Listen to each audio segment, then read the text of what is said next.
আজকে হবে চিংড়ি মাছের মালাইকারি। তো খুব কম জিনিসপত্র দিয়েই বানাবো, তো তোমরা দেখতে থাকো, সঙ্গে থাকো।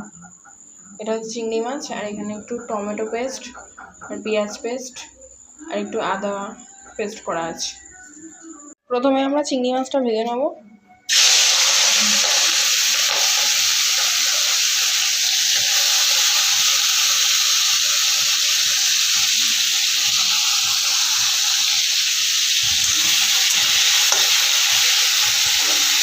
চিংড়ি মাছটা ভাজা হয়ে গেছে। এবার আমরা এর মধ্যে কিছু গরম মশলা দিয়ে দেবো এই একই তেলে। শুকনো লঙ্কা, সাদা জিরে, গোটা গরম মশলা।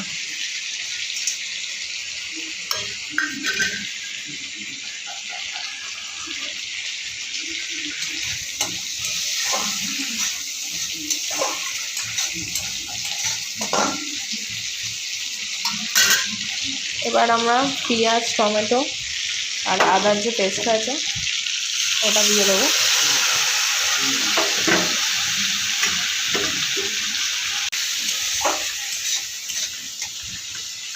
এটা একটু ভাজা ভাজা হতে দেবো। ভাজা ভাজা হয়ে গেছে, তেল ছেড়ে দিয়েছে। এবার আমরা এর মধ্যে কিছু গুঁড়ো মশলা অ্যাড করব। ফার্স্টেই দেবো হলুদ গুঁড়ো,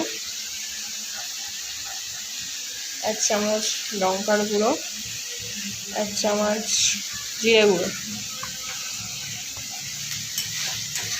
এখানে সর্ষে পোস্ত বেটে রেখেছি, এটা একটু জল দিয়ে গুলিয়ে নেবো আমি। তার জন্য সামান্য একটু জল দেবো।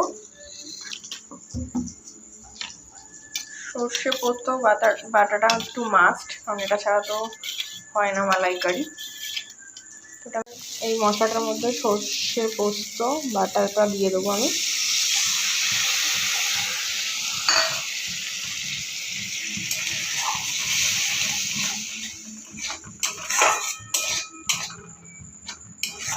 এটা ভাজার সময় আমি নুন দিয়েছি, তাও এখানে একটু সামান্য অ্যাড করব।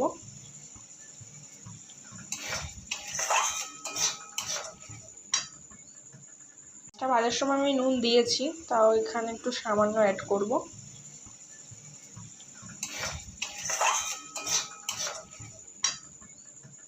সামান্য পরিমাণ চিনি।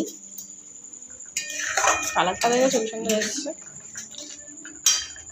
এবার যেটা অ্যাড করবো সেটা হলো, সবাই চিংড়ি মাছের মালাইকারিতে নারকেলের দুধ ইউজ করে, বাট আজকে আমার কাছে নারকেলের দুধ নেই, তাই আমি একটু আমুল দুধ গরম জলে গুলিয়ে নিয়েছি, সেটাকে আমি দিয়ে দেবো।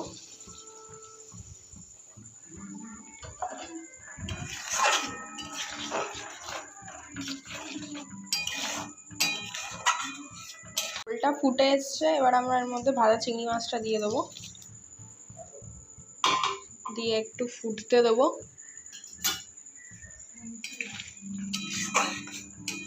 যে যতটা পরিমাণ ঝোল খাবে সে সেই অনুযায়ী ঝোলটা রাখবে। আমাদের চিংড়ি মাছের মালাইকারি অলমোস্ট রেডি। এর মধ্যে আমরা গরম মশলা দিয়ে নামিয়ে নেবো। এবার দেবো সানরাইজের গরম মশলা,